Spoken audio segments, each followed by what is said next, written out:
అభ్యంతరాలను జయించాలి.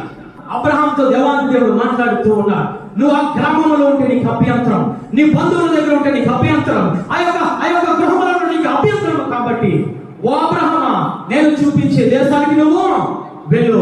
ఏమి చేయాలి? వెళ్ళేటప్పుడు నీకు అభ్యంతరకరంగా ఉన్నా నీ దేశాన్ని విడిచిపెట్టు. నీకు అభ్యంతరకరంగా ఉన్నా నీ బంధువులను విడిచిపెట్టు. నీకు అభ్యంతరకరంగా ఉన్నా నీ తండ్రి ఇంటిని విడిచిపెట్టాడు.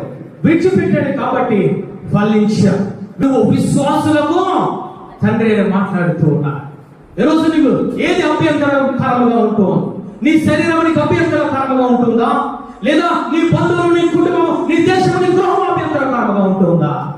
అభ్యంతరకరంగా ఉంటే కొంతకాలమే నువ్వు సంతోషిస్తావు, కొంతకాలమే పరిశుద్ధంగా ఉంటావు, కొంతకాలమే విశ్వాసము కలిగి ఉంటావు. తర్వాత నువ్వు ఏమి చేస్తావో తెలుసా? నువ్వు లోకంలో కలిసిపోతావు.